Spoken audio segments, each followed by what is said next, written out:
Good evening and a virtual welcome to Christ Church Cathedral here in Hamilton, Ontario. My name is Rob Jones. I'm an assistant minister here at Christ Church Cathedral, and we're really glad that you're able to join us for what will prove to be a rich and important conversation. I just want to begin by acknowledging that we gather today on the lands occupied by the Haudenosaunee and Anishinaabe nations at the time of the creation of the Dish with One Spoon Wampum Agreement. We honor and respect these nations, and we commit ourselves to walk together gently upon this land. Today is our first inaugural Cathedral Chat. This will be a monthly offering here at Christ Church Cathedral where we invite speakers to have important conversations on some of the most pressing issues facing our culture. We hope that by doing this, the church can model a humble and open posture and can continue to work towards justice in our community and beyond. We have a few other upcoming Cathedral Chats in December and January on the schedule. You can look out for those to be posted on our Facebook page, on our Instagram page. The December conversation will be a conversation with the Diocesan Anti-Racism Working Group, where we're going to be having a conversation around some of the work that they're doing around anti-racism in the church. And in January, we'll be having a conversation on the housing crisis and homelessness here in Hamilton and beyond. So if you want more information about the work that we're doing, about the conversations we're having, you can visit our Facebook page, Christ Church Cathedral Hamilton, or our brand new Instagram page at cathedral.hamilton. Thank you again for joining us, and we really hope that you follow along with the conversation, and we're really pleased that you were able to join us. Thank you, Deacon Rob, and a great joy to have you with us this evening. We have two special guests joining us on this inaugural Cathedral Chat. Janis Monture is Executive Director at the Woodland Cultural Centre, and Archdeacon Val Kerr is our Archdeacon for Truth and Reconciliation and Indigenous Ministries. Yeah, Janis, you've been at the Woodland Cultural Centre since May, I think, of last year. You were there prior to that, from 2003, I think, through 2003 through 2017. You had a 3-year stint with the Department of, or the Tourism Board on Six Nations. You are Mohawk, of Mohawk Turtle Clan, yeah? Yes. And as well, from memory, you'd studied history at Western, and you've done some museum studies at Algonquin. Yes. And you're quite involved in the community in Brantford. I think the Brantford Foundation you're involved with. There's the Community Foundation. The Community Foundation. You are also involved with a dance group, I think, as well. So yeah, Kahawi Dance Theatre. Yeah, I'd love to hear more about that as well. And you're involved with the Six Nations Development Corporation as well. Yes. Yeah. And Val, you probably need no introduction, certainly to Niagara viewers. You're a priest of this diocese, and in terms of where you've done ministry before, you were priest in charge at All Saints in Hagersville, from memory, and you were also at St. John the Evangelist in Niagara Falls. You're vice rector at St. George's St. Catherine's. So you've certainly had plenty of experience in parish ministry, but you're also very involved in social justice in our diocese. Yeah. So I think you're currently serving on the anti-racism working group, and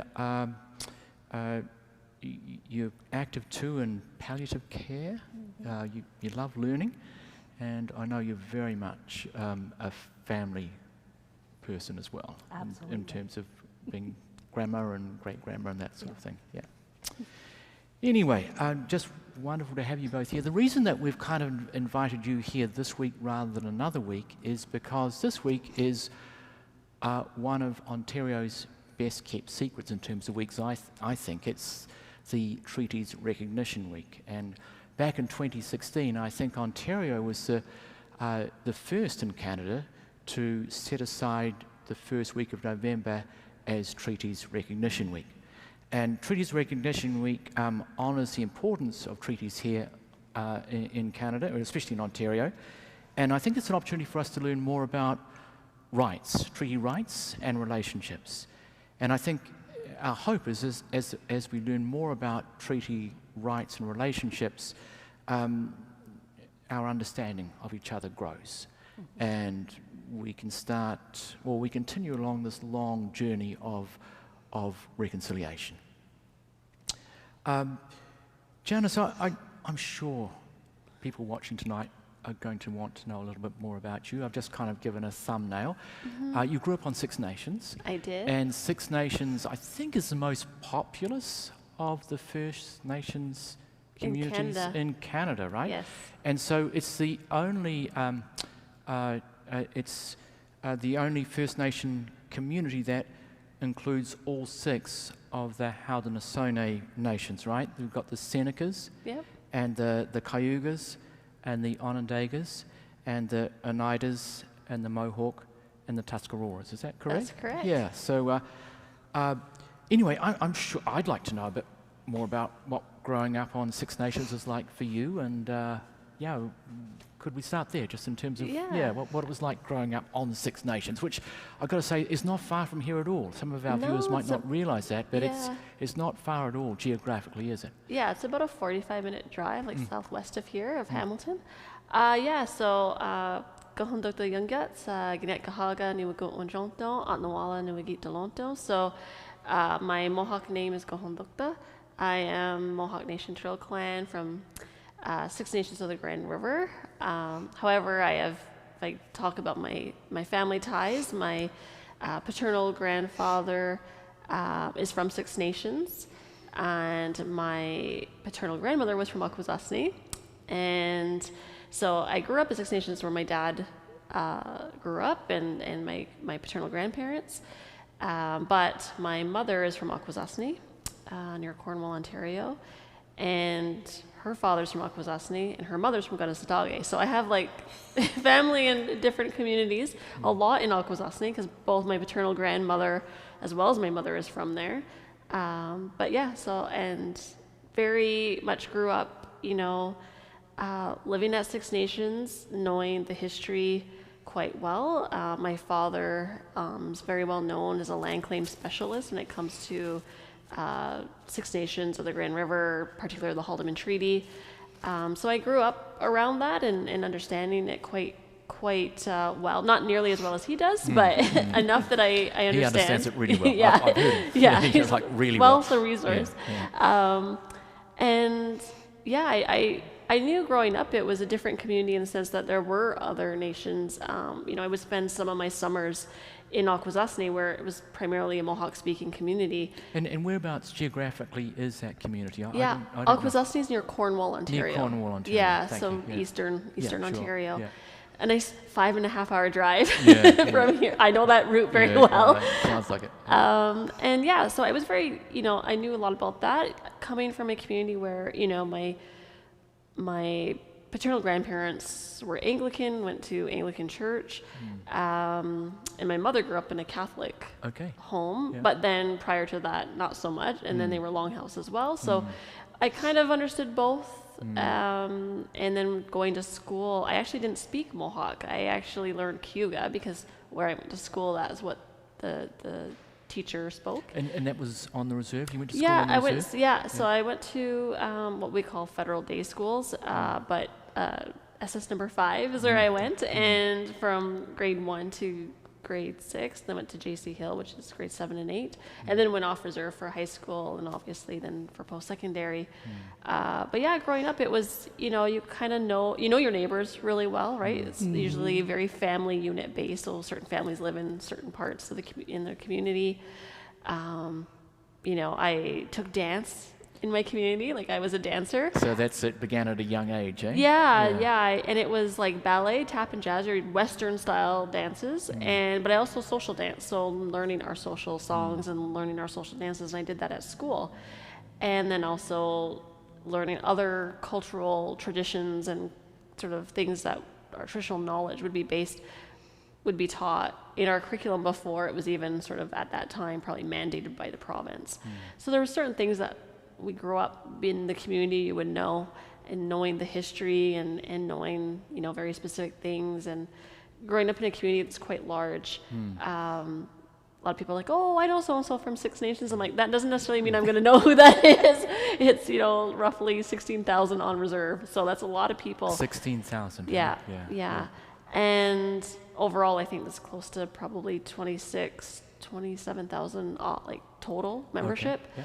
And yeah, it's a large community. So we have large community events. So bread and cheese, which everyone's always like, what is bread and cheese? And I'm like, oh, Victoria Day for the rest of, you know, sort of Ontario is called Bread and Cheese Day for us. And it's a sort of a community gathering where we all come together and we get all lined up and get our bread and cheese. People might be interested in what the history to Bread and Cheese Day is. Yeah, so bread and cheese, it was originally Queen Victoria's way of giving thank you to the people of Six Nations who were allies, particularly those who followed Joseph Brant, who was a captain, and so his followers.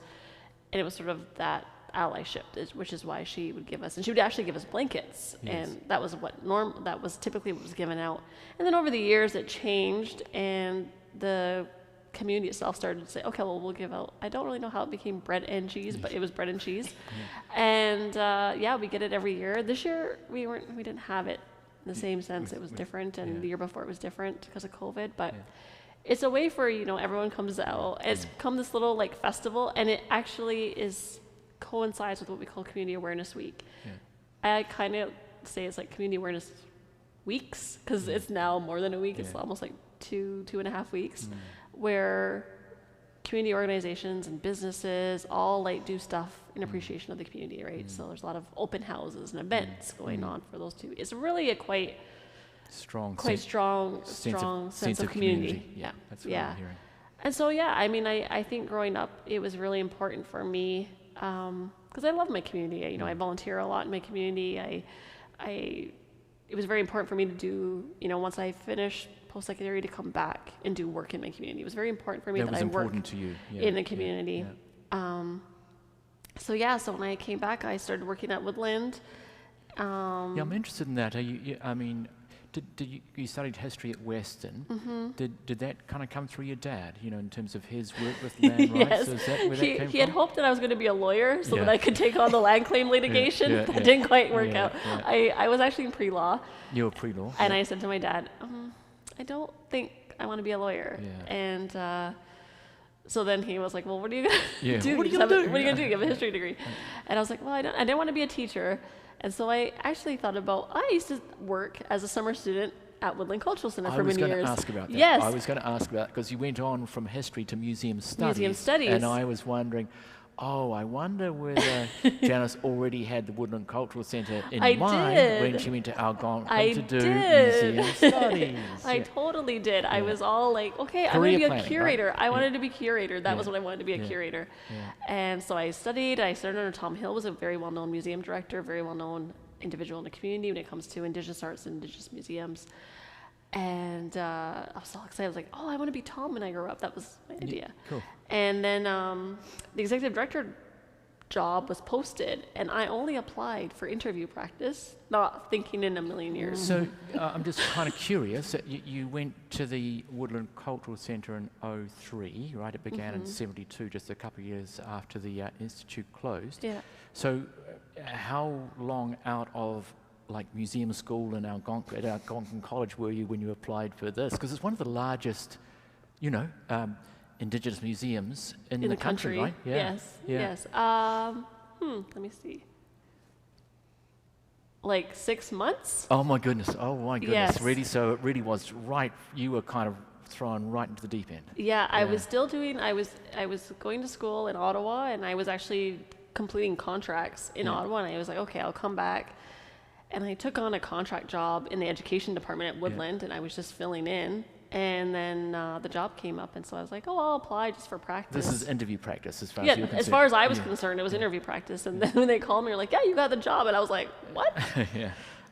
And I literally was, the first question I said to them was like, I mean, I'm totally honored. Yeah. I'm curious to why, though. I'm so young. I'm only 23. To lead an organization, I have no management experience. And they said, we need someone to lead it into the next sort of era. What an opportunity is it? What an amazing opportunity. As a 23-year-old. Oh, it was incredibly hard, though. There were many times I wanted to quit. It was so overwhelming, and I would not advise it to anyone to go right into that job at 23. But I was very fortunate. I had my dad, who was a director for many years, like probably almost 30 years working in government as a director. And so he was really kind of good at kind of giving me that sort of like mentorship. And then also I had a few friends who were directors and executive directors who kind of took me under their wing and sort of showed me like how to be a manager and like how to manage people and how to lead an organization, how to work with a board of directors. And so I think if it wasn't for some of those key people who were really my mentors, I don't think I would have survived. I had a good support system. Yeah. And so you came in at 03 and you were there until 2017. I think you had a couple of like 18-month secondments. Yeah, I went to Toronto. Yeah, I went to Toronto for 2 times. Yeah. And I think for me, I think it's always good too to sort of further your learning and understanding and growing. And so I did artistic direction for a couple of years. Yeah. So that was exciting for me, and working with in Toronto with a large arts institution like Harbourfront Centre, and doing international programming was. And this is Indigenous international programming? So So I traveled, another great, amazing opportunity. I traveled all over the world. I've been to Australia 6 times, New Zealand once, Norway once. You wished you went to New Zealand 6 times and Australia once, right? Yeah, I do wish I thought that's what you said. Yeah, I thought that's what you told me. Yeah, and then to England, and I traveled all over the world, doing research and work and connecting, which is what I love to do. So, So in some ways you've been really well formed for the cultural centre. So you had 3 years with the tourism board, I think, on Six Nations, and then back May of last year to the cultural centre. Yes. So it's kind of, there's something that's calling you back here, huh? Kind of. I didn't know what exactly it was up until this summer. This summer. Yeah.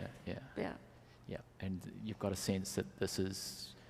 I think I was meant to be back at this particular time. Yeah. For sure. So I'd love to hear a bit more about the cultural centre, because I know Val, it's okay, I don't need to call you Archdeacon Val, I can call you just Val. Val. Yeah, great, thanks. So Val, you've been to the cultural centre, you've taken people to the cultural centre yourself. Just before we go, I'm sure viewers would like to know a bit more about your kind of lineage as well, or heritage. Interestingly, you're both Mohawk, Turtle Clan, Wolf Clan. So do you want to kind of share just a bit about your kind of family history? Yeah. Totally different. Totally different. Okay. Yeah. Totally different. Yeah. Totally different journey. Our home burned when I was 7 on reserve. And at that point, our parents decided that because they both worked in the city, it was best for us to move into the city. Now, when you say reserve, Val, which reserve? Tyendinaga. Okay, yeah. Tyendinaga, Mohawks of the Bay of Quinte. Of the Bay of Quinte, so we're talking out east, right? Yeah. Keepers of the Eastern Door. Keepers of the Eastern Door, I remember that. Keepers of the Eastern Door, yeah. So, like I'm sitting here listening to you and I'm going, oh wow. Totally different story. Yeah, very different story. But we're from different generations as well. Yes, So it's not unusual that it would be different. But very much family, like I still have a lot of family at Tyendinaga. So the community piece that Janis talked about, you connect with, right? You can kind of nod and say, yeah, I get that. Absolutely. Absolutely. Yeah. And still, and I've always tried to instill that into my family too. So our gatherings can get pretty rowdy. There's always music. There's always singing.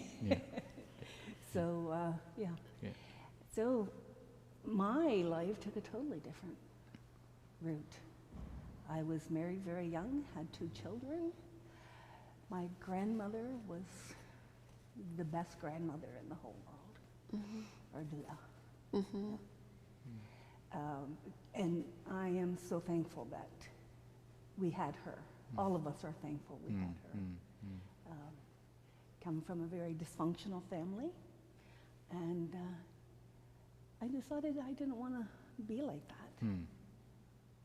So I say to my sons, who are now grown men with their own grandchildren,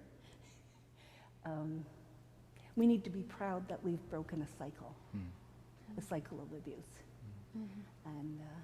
And we are. Good. Yeah. And we're healthy. Yeah. On a good path. Yeah. So I was, maybe I was a late bloomer. I don't know. Anyway, I ended up at Huron. At Huron. Okay. Yeah. And from That's where I went to. we went to seminary. Yeah, that's Yes. where I went to seminary. And then The rest of my education was, I started on reserve and then into Belleville. into Belleville. The Okay. city of Belleville. Yeah. Okay. And that in itself was a culture shock for us. Mm. You know, to go from a three-room school to a huge city school with 3 floors and I don't know how many kids, and to be the only visibly native child in the school. That was a treat. Yeah. Yeah. Yeah. I imagine things were quite different when you were going through school. Yes, Yeah. very different, Yeah. very different.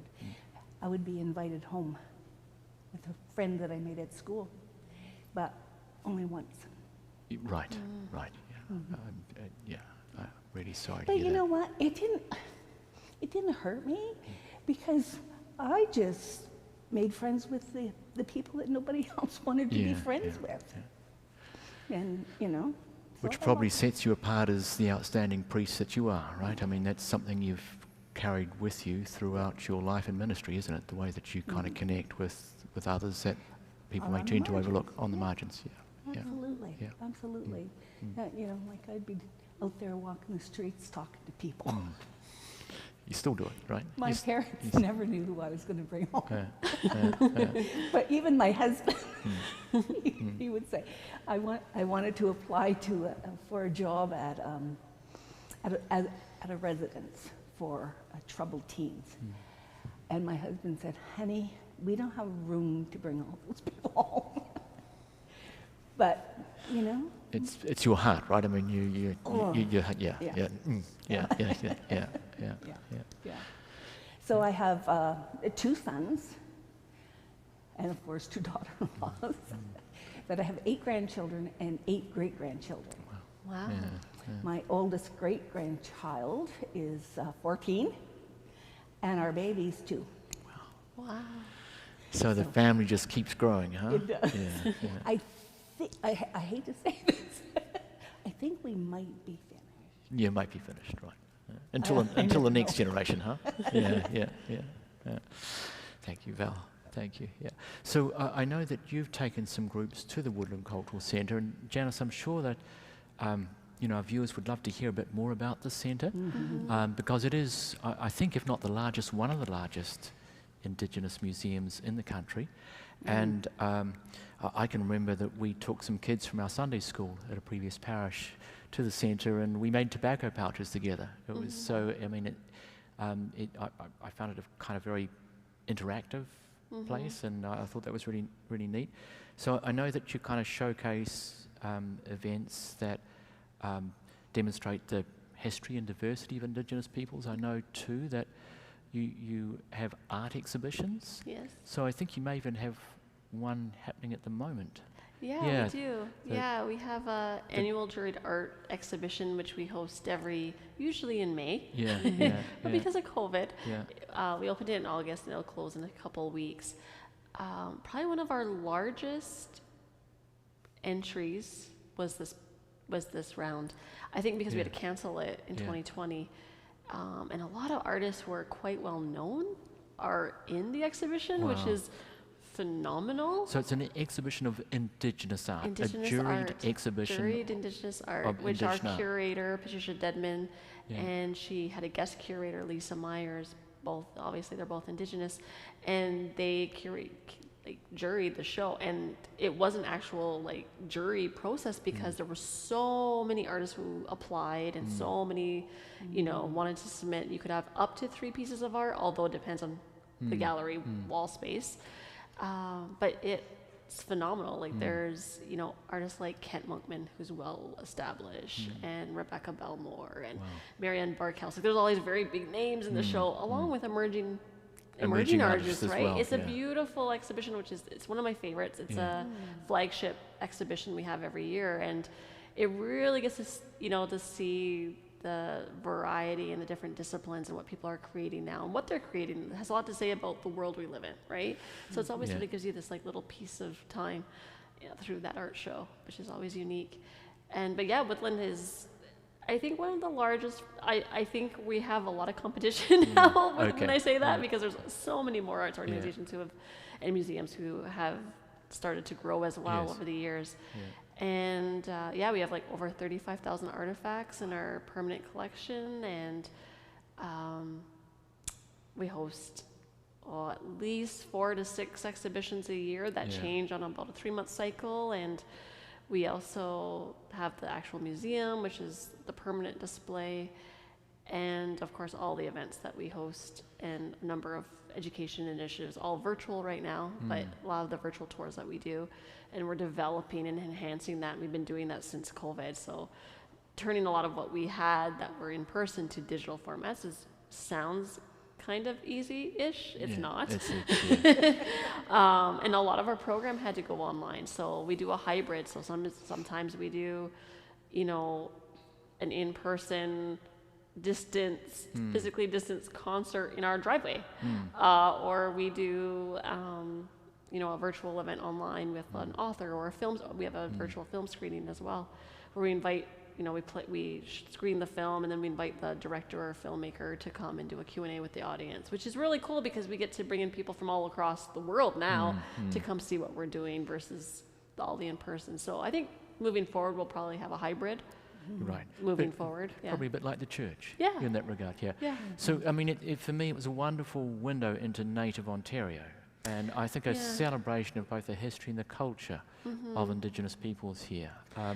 So I'm kind of, I mean, for our viewers who don't know too much about the Woodland Cultural Centre, they can still access what you have virtually, right? So they would just go to the website for the Woodland Cultural Centre, and it's possible there to, is that how they would access, for example, virtual tours? Absolutely. You can access and go to any different thing. If you're interested in art, if you're interested in history, if you're interested in tours or public screenings that we have, all the information is on our website. And when are you hoping to open again to actually do in-person tours, or is that in the too hard basket? Like, I think right now we're currently looking at approximately March. So spring next year.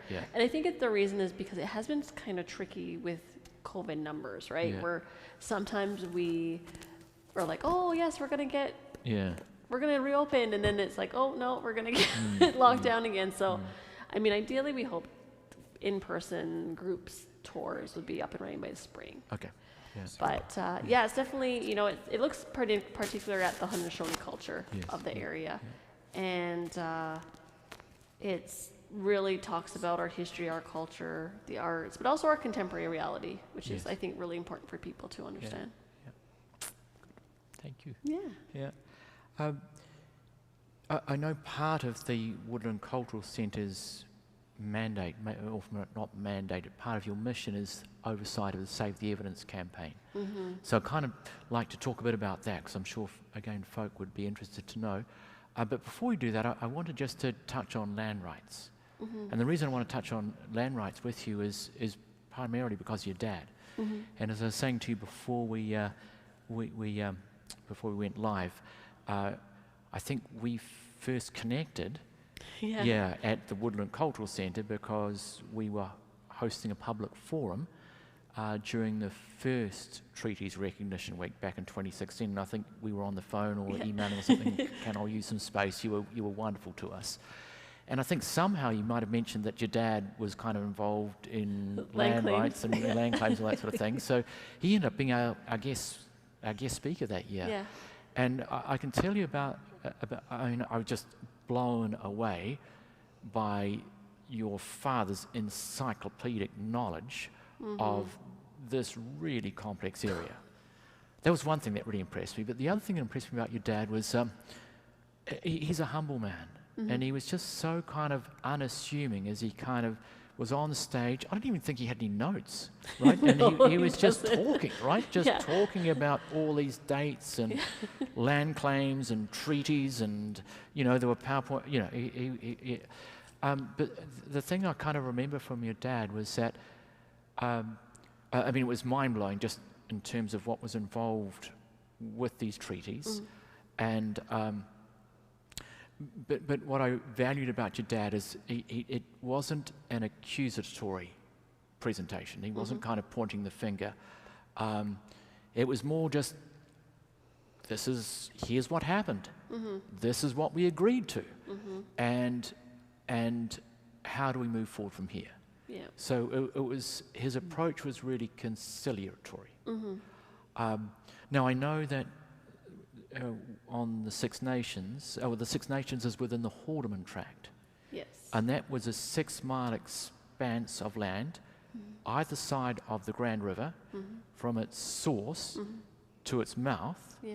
which I think Haldeman's, is it Sir Frederick Haldeman? Yeah. Yeah. Sir Frederick Coleman. Yeah, had given to the Six Nations out of gratitude for their allyship during the American War of Independence. I think the Six Nations sided with the British Crown, Yeah. right? And so, and that's all documented, right? Correct. Yeah. So, I think it would be disingenuous not to acknowledge that, and for me also to ask, how does the Woodland Cultural Centre, if at all, how conversations around land rights, maybe information about land rights, is that part of your vision or mission as well?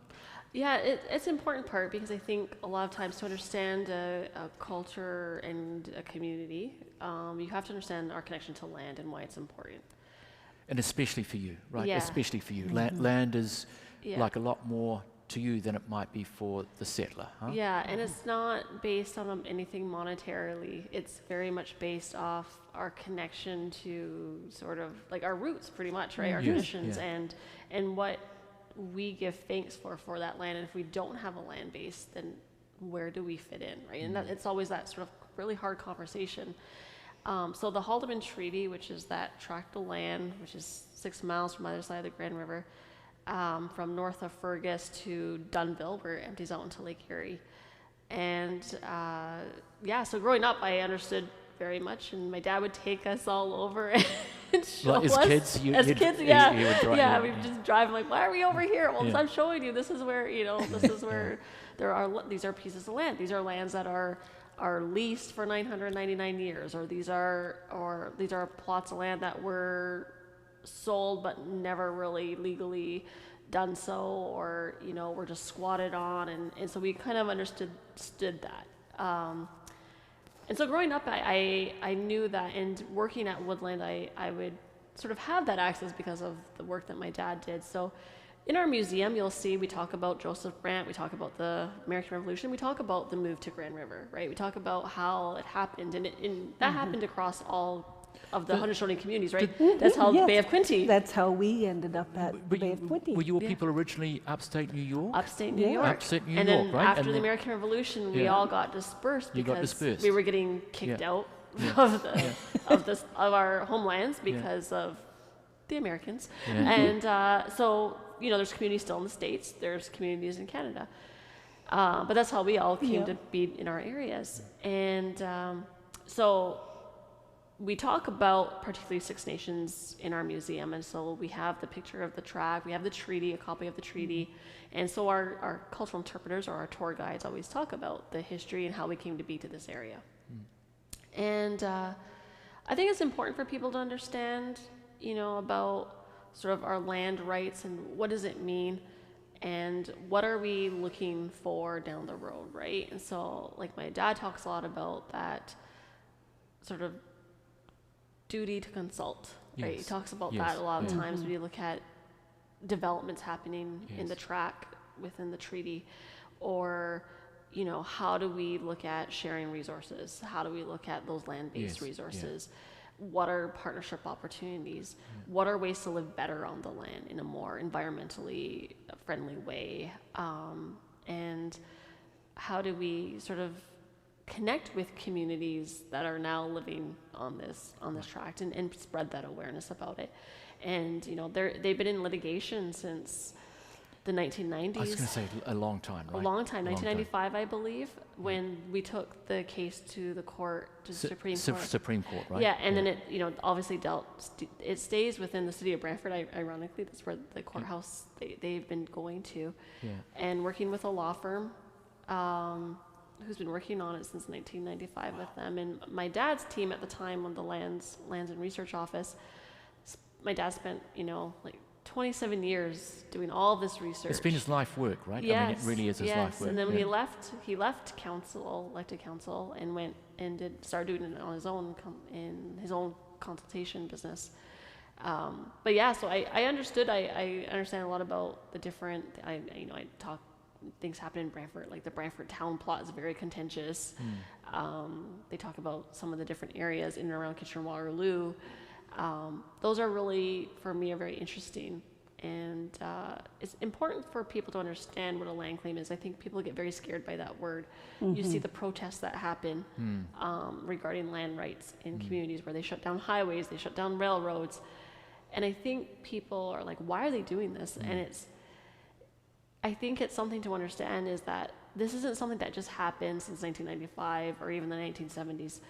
This has been going on for over 200 years, where our people have been saying to government, to the crown, even at that point too, saying, there's inaccuracies in how things were being sold and unsold, and the money taken from our trust to pretty much fund parts of Canada at that time. This was a trust set up in the people. and like you talk late 1700s, right? 1784, I think was when that treaty was signed, right? When the treaty was signed, and then subsequently years after, people were already starting, and we knew too. You have to remember, our people were suffering hardships as well. Like there was, lack of food, lack of housing, lack of resources.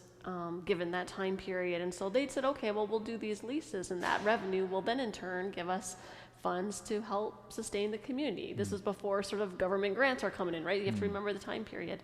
So they knew that they were going to have to lease out this land, but they were never selling it to like forever. It was supposed to be for ours forever, for perpetuity, for all of our generations forward. Yes.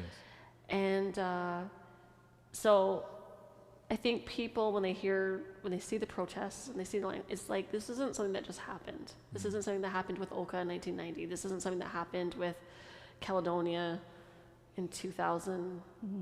I don't even know the exact date, 7 or 8. These things have been going on, and there's been people in our community who've been fighting for this for years, like over 200 years. It's not something that's just, I think, but what you're seeing is a level of frustration now where the government has not dealt with these outstanding issues for hundreds of years now. And, my dad always has a really great analogy where he said, what would you do if your neighbor moved his fence over 10 feet onto your property? I mean, all hell would... and that's what my dad says. All hell would break loose, at what point are you just going to be like, yeah, sure, you just move your fence over 10 feet, right? And my dad's like, you would be upset. You would be like, okay, can we talk about this? Like, why? You can't just move your fence over 10 feet. And my dad uses that analogy to be like, well, that's kind of what happened. We just kept getting smaller and smaller. We live on 5%.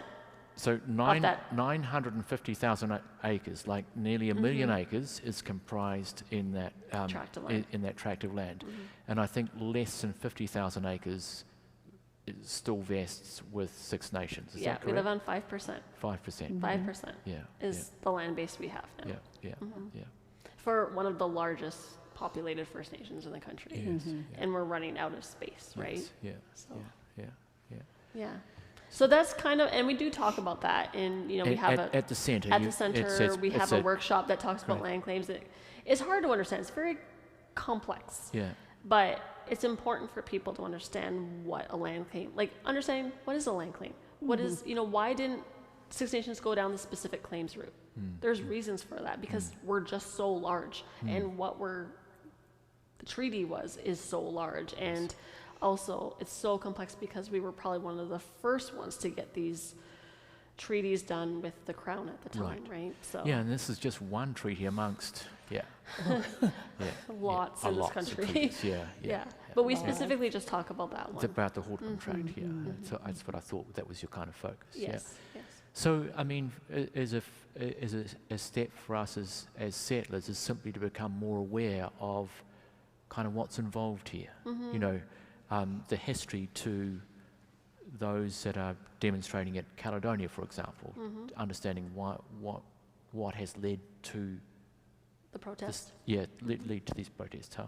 Protests and occupations, Yes, It's, like I said, it's not, it's that level of frustration now. Yeah. And I think when you see development happening on land that is technically not legally sold off, or it's still in dispute in court. Yes, yeah. And you see development just go ahead, and the province and the federal don't talk when it comes to land, and so that's always a frustrating part, right? Like the province is like the federal province. because the province isn't necessarily deals with on reserve issues, right? It's the federal government that deals with that. So when you look at land claims, it's like but then they'll be like, well, that's the developer, so the province gave that certificate off to the developers to say they can build, and the federal's like, well, this certain claims actually in court right now, but then they don't talk to each other, so that's kind of what happens. So that's going to be so frustrating, right? So frustrating, because just so that our viewers are clear, that it's actually, this treaty it's regarded as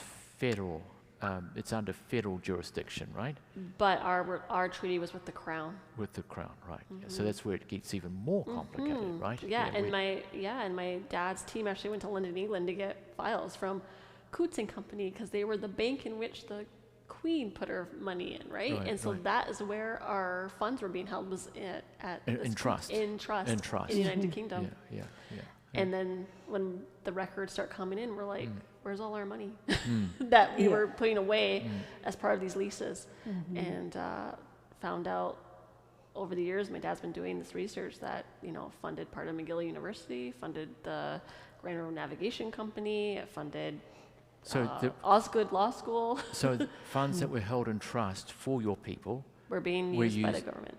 By the government to found McGill, to found Osgood Law School and others, and tons of other things, railways and bridges.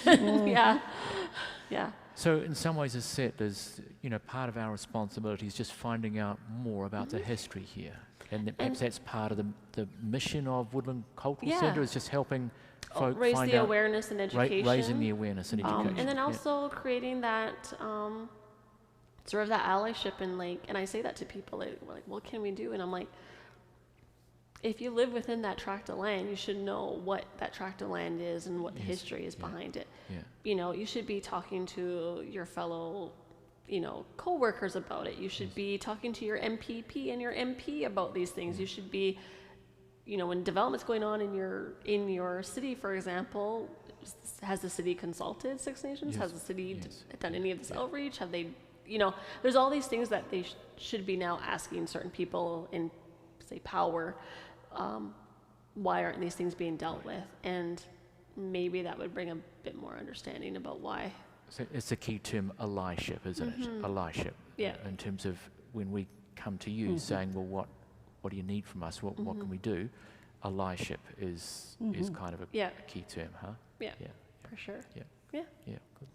Thanks, Janis. Well, thank you so much. I mean, part of the reason we're here this evening is just to, I think, raise awareness, raise awareness of issues, and in doing that, maybe we then see some options for how we can respond ourselves, right, personally. Correct. Yeah. So I'd like to move to the Institute. I'm just going to check time. I've got about another 15 minutes or so. So the Woodland Cultural Centre, for those who don't know, is almost literally in the shadow of the Mohawk Institute, right? I mean, I'm not sure if the sun does shine at a certain angle and the shadow of the building actually hits, but you're probably less than 100 to 200 metres away or so. We manage both buildings as the Woodland Cultural Centre. Okay. So the grounds and the buildings were the former Mohawk Institute residential school that ran from 1828 to 1970. And when it closed, the government and church said, okay, we're going to give it back to Six Nations. Back to Six Nations, right? And then Six Nations like, okay, Yeah. what do we want to do with it? Okay, we'll turn it into a cultural center. So instead of doing the exact opposite of what the residential school was about, it's like preserving language. We, present our culture. We share our history. We celebrate our arts, and so we do the exact opposite of what the residential school system was set up to do. It's really interesting. People always ask me, like, how can you work there? My office is in the institute. Oh, I didn't know that. So Yeah. I thought your office was in the cultural centre, kind of the building that's adjacent. The museum building? Yeah, So museum there's building. two buildings. Yeah. So Sorry, it's all woodland. Oh, sorry. Yeah. It's all woodland. Yeah. But the institute, which is funny, I used to always just call it the main building. This Yeah. was years ago. Yeah. It was like the main building, the museum building. Yeah. That's what I called them, Yeah. right?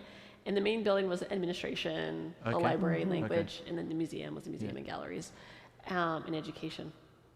And so, today my office is on the first floor.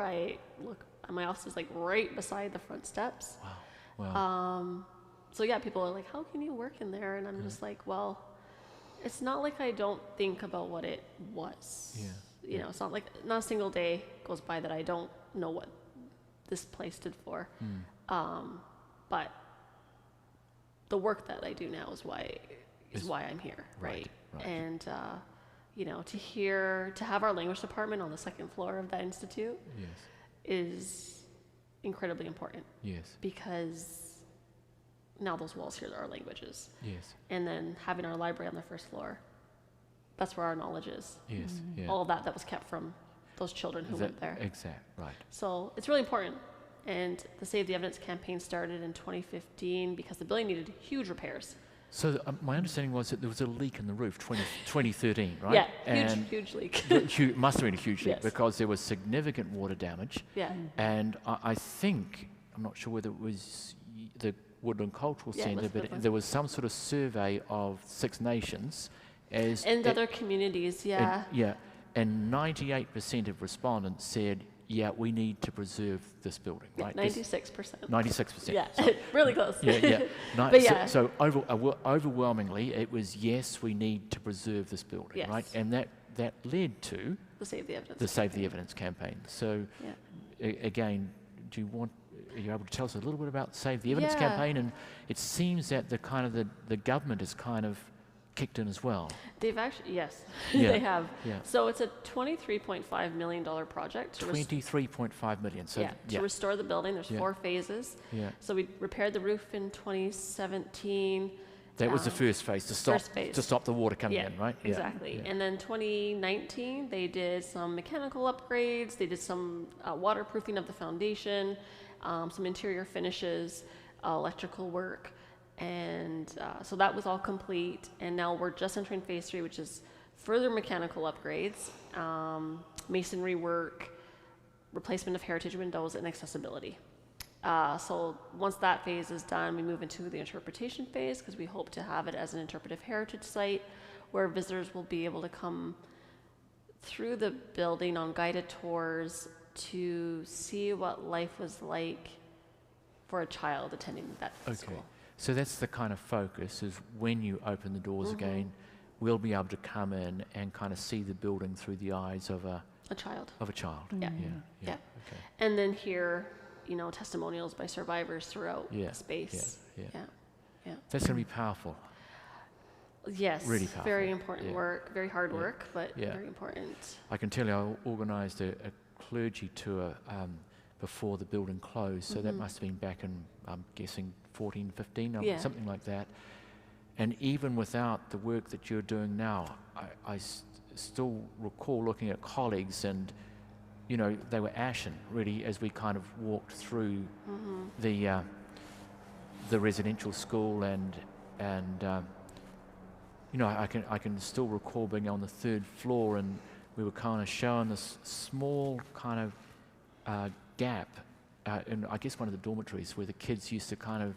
The crawl spaces. The crawl spaces, right? And you could see candy wrappers Yeah. and even little toys, Yeah. that, and that's kind of where they went. It was their safe space. Their safe space, yeah. And yeah, so it was very powerful, even without anything being done to the building. I've got to tell you, so yeah. It looks so different now, even from.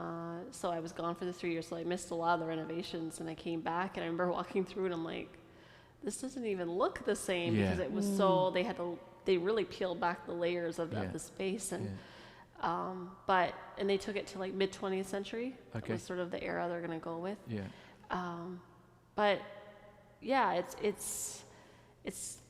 it's one of the it's difficult, and I think I'm very good at it now, decompartmentalizing, sort of. You kind of have to, right? Yeah, just to work in the space, to to be there in the space, but to also be there with spending a lot of time with survivors, especially the last few months, and sitting there and being there for them with everything going on and the questions that were being asked. It's been hard. I think a lot of times, especially during the month of June, when it was just like media on site every day, all day, and I'm doing 6 to 8 interviews a day with survivers, and my goodness, I it can't was imagine. just so much. And there would be days where, I was really good at just answering the questions, and then there were other days where I would just break down because it had just been so much, and also emotionally, I think, because I'm really good at compartmentalizing, but then there are days when I was not so great at it, and trying to be strong for other people, and then and then sometimes they would ask you a question, and you're just like, I'm just so frustrated, I don't know how to answer this. Yeah, we brought out our girls are 12 and 9, and we took them to the to Woodland Cultural Centre, to the Institute. Was it National Aboriginal Day? I don't recall quite when, Janis.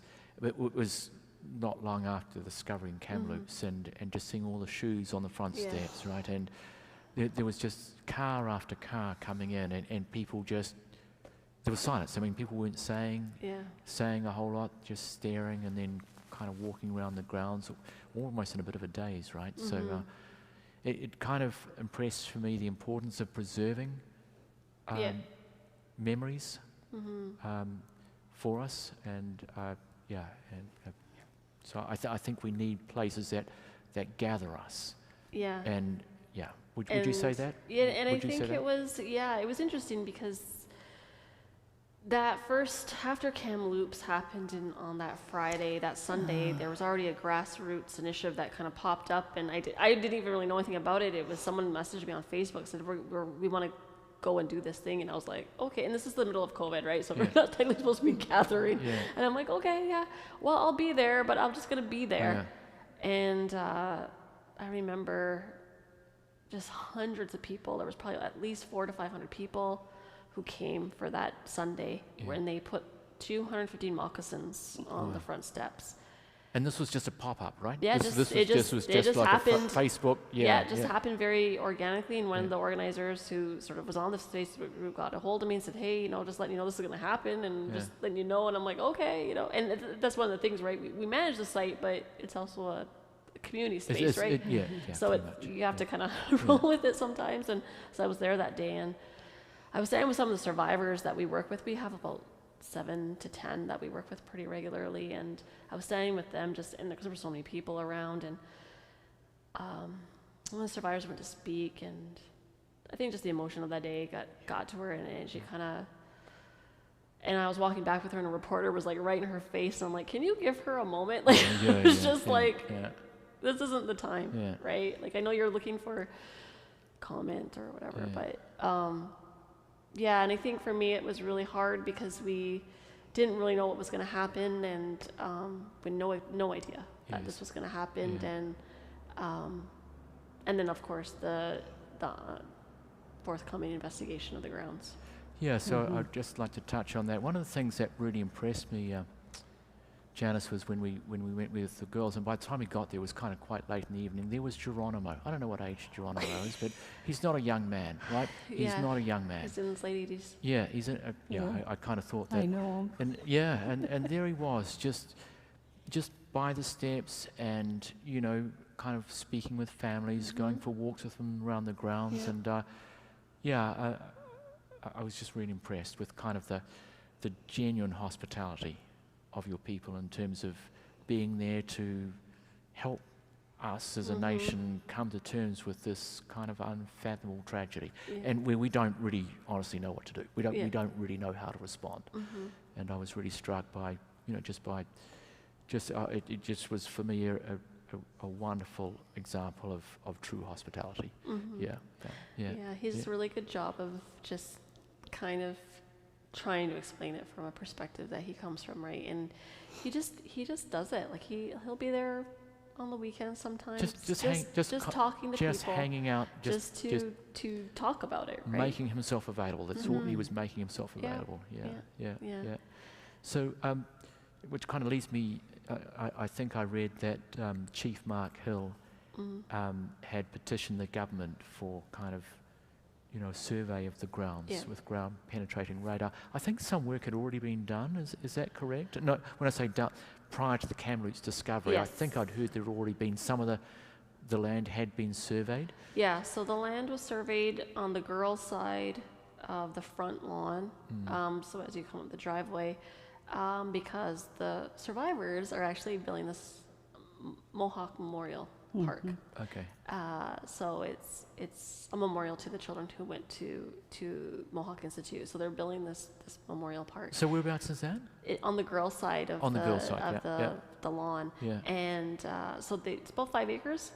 And so they did about stage 3 archaeology, all in there. And as far as I know, nothing. As the reports I read, there was nothing that was found. And then we did ground penetrating radar for a water line that had to come into the museum from the street. So again, on the boys' side of the front lawn, not a huge section, so just enough for the water line to go in. But we knew we had to do that due diligence, so that was done and nothing was found. But that being said, we do know many stories of children going missing or not being seen again, and not necessarily based off a runaway or anything like that. So I've always heard stories that there were probably burials on site. Definitely there were deaths. I think there's recorded around 50 deaths. 50, yeah. From during the duration of the school. Of the school, from 1828 through to 1970. Right? Yeah, we estimate that number to be quite low. And I mean, there's other stuff I don't think they'll find. But the plan is to continue with the survey. Yes, they're going to start surveying very shortly, and it's been in the plans. So Woodlands. The Mohawk Institute. Yes, Mohawk Institute is very different because the communities decided to go down a criminal investigation. Okay. So there's a police task force that's made up of 3 police services. Six Nations Police, City of Brantford Police, and the Ontario Provincial Police. Okay. They work together, and they're going to be leading the investigation now. Okay. So different from Kamloops and Cowes, where it was independent investigations, this is a criminal investigation. This is a criminal investigation. Yeah. Okay. Yeah. Yeah, which started with the survivor group presenting the Six Nations Police with a missing person. Okay. Interesting. Yeah. So now the formalities are going to be starting soon. Right. And people ask like how long, and we don't know. Yeah, of course. Yeah, we don't know. So how much, because I know originally it was like 350 acres or something. It's about 500 acres they're going to have to investigate. Wow, so this is a big project. Yeah, because the building that we currently utilize as our space now is the 3rd building. Right. Right, so the previous 2 were burned down, but were in different areas, so they were going to have to search those areas on top of roughly if you look at the current layout of where the cultural center lies, which takes up the 2 buildings that were part of the institution, it's roughly about 30 some odd acres. Wow. But then you have to go further. Of course. Of course. Yeah. Janis, we're kind of coming right up to time. I kind of that the Anglican Church was involved with the Mohawk Institute, right? I think it was originally the Mechanics Institute back in 1828 before it became the... it was like an industrial kind of an industrial, and I think the government took it over at some time in the 20s, the management of it in the 20s, but the Anglican Church was still involved, right? Yeah, I mean, the principals there were... The headmasters were still were- the reverends at the chapel. They were clergy and sometimes chaplains at the Mohawk Chapel as well.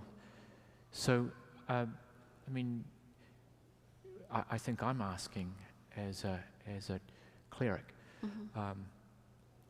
you know, what would you be looking to from us, looking for from us, you know, in terms of tangible steps towards rebuilding trust, or, you know, just a next step on this long and painful journey of healing and reconciliation?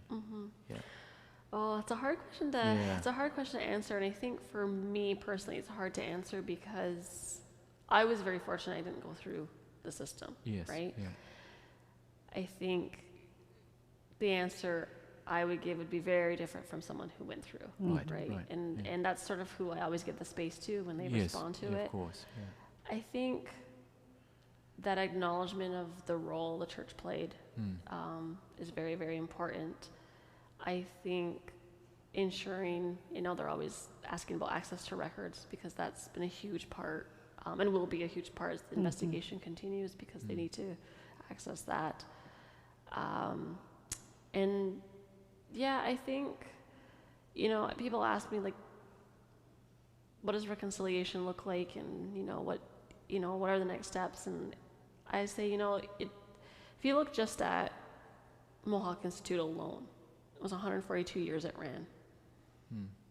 It's going to take us 142 years to get out of that. Right. It's not something that's a very simple process. This is not an overnight thing. It's not flick a switch, right? No, it's going to take time. And I say, a lot of it's about education, the awareness, but also supporting Indigenous communities and what they're going through. Because not to say that many of us didn't realize that there were deaths there, but I think for me, when Kamloops happened, it wasn't the shock that they found that. I think what's shocking was the number. Right. Because I knew there were deaths. We knew that, right? We knew this. We cannot say that we were surprised by this. We can't say that because we knew this happened, right? I think for me, the shocking number is the numbers, is the amount. Yeah. And that I think is very hard when you look at a community, is how many children, and you got to always remember, I always say that, how many children were lost. Yeah. How many children didn't get to have families because of this. Yes. So I think that's really important that right now I think Indigenous communities are dealing with a lot to give Indigenous communities space. I think when all of this was happening in June, there was a lot of times where I was like, we need time to just, because we haven't, I think in a lot of ways, and I think it's going to come up again when we have to start going through investigation, is that it's going to bring up a lot of very painful and a lot of grief. And you need time to process that. Just to process this. And it's going to be really hard. I mean, I think of my team that work there every day. It is going to be really hard for us days walking in and seeing anything going on, right? Like it's going to be really hard, and that I have to start prepping. And I think just supporting Indigenous organizations, supporting Indigenous businesses, those are things that, have nothing necessarily directly tied to the residential school, but there are ways in which communities can support other communities and really see that sort of support. But giving, I think, Indigenous communities a space right now is really important. Yeah. Thank you. Yeah, did you, anything by way of finishing up, Val, you wanted to comment on? One thing I didn't share was that one of my grandmothers attended the Mohawk Institute. Not my grandmother that I talked about, but the other grandmother. Yeah.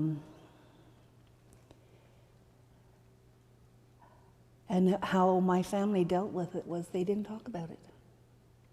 They just didn't talk about it. And when I asked my mother, I said, well, why didn't you talk about it? But in those days, it wasn't good to be Indigenous. Yeah. It was actually it was a detriment. And they didn't really want us to be Indigenous. So I've done education myself.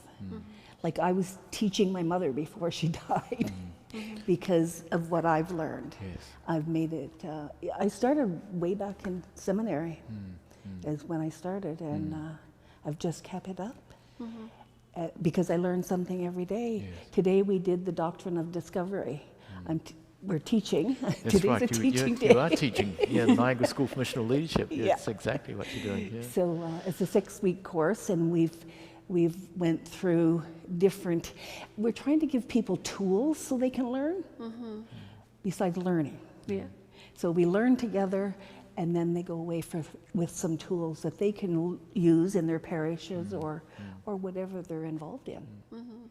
And so, you know, I was at Huron when the archives were sealed, and that was a huge fight.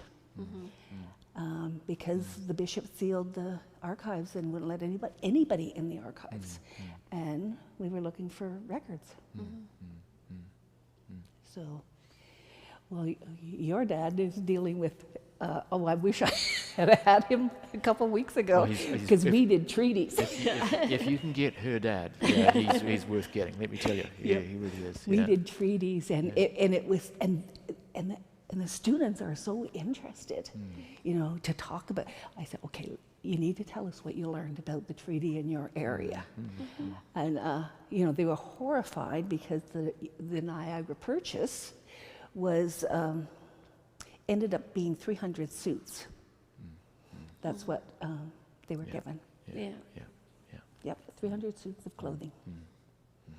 And the ironic thing about that, the person told us, was that they were going to give the suits to the Indigenous people anyway.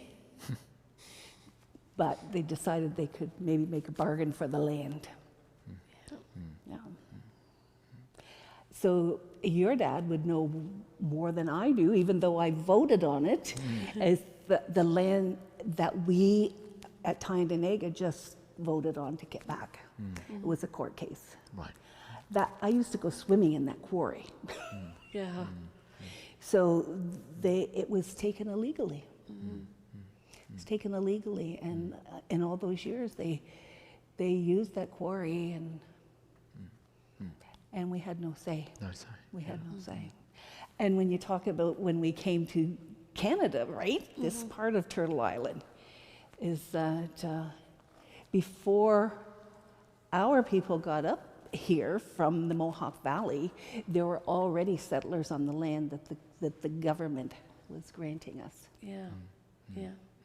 So, but So and it's really- true. Like I'm just sitting here nodding my head because it's true, and I think for me, if people take the time to learn about the treaties, I think it would kind of disperse a lot of that angst they have.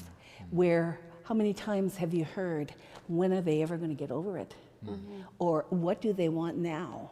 Yeah. And I'm also with a group of people that are doing Indigenous Canada through the University of Alberta. Yeah. So we have a group at St. George's that are doing Yeah. Indigenous Canada. And it's hard for them to understand that there were funds put away, right? Well, how do you... in the bank, right, Yeah. in England, right? In England, yeah. Yeah. It's hard for people to understand that. And why is it so different for us in the sense of healthcare, education, and housing? Yeah. Our children get at least 35% less funding than non-Indigenous children. At least. Yeah. Don't get me going. Well, it might be a point at which to call it. It's a few minutes after 8 o'clock. But I really agree with what you said about education. That's what it's about. People need to be educated. They need to learn the truth. Yeah. Not some story that someone has made up. The truth. Well, that's why I'm so thankful, Val, that you are an archdeacon for truth and reconciliation in Indigenous ministries. here in Niagara. You're not just doing that. I mean, you're teaching now through the Niagara School, and I certainly, your role here is just so important in terms of raising awareness. And I think, Janis, what's been just so, I'm just so happy to reconnect with you. But thanks. I mean, what you've done for us this evening is help us understand more, right? Just to open us a little more to things we may have heard about but maybe not fully understood. And I think for me personally, this is where I need to start. I just is kind of with an open mind, a recognition that I need to know more. And it's through not just conversations, but it's through relationships. I mean, there's so much I've learned through our friendship in the short time we've known each other. And so this is just, your being here tonight is not just a gift for us, but it's a gift for us all who are kind of part of the conversation. So thank you for all you're doing. And we pray God's blessing on your ministry with and through the Woodland Cultural Centre, your flock, I guess. And bring on 2024, when the school can reopen. And I don't mind making a commitment. We will bring our Niagara contingent through I the school. took busloads of people. Yeah, I have people waiting. We have lots of people. I was going to say, there'll be people beating down the door. People are going to be very, very wanting to see once we reopen. But I do have to say, one of the people that are waiting is our bishop. She said, the next time I go, she has to go with me. Well, we'll ensure that. We'll ensure that. Yeah. Great. Thank so you, much. Janis, and God bless you and all that you're doing. Okay. Thank you. Thanks. Yeah.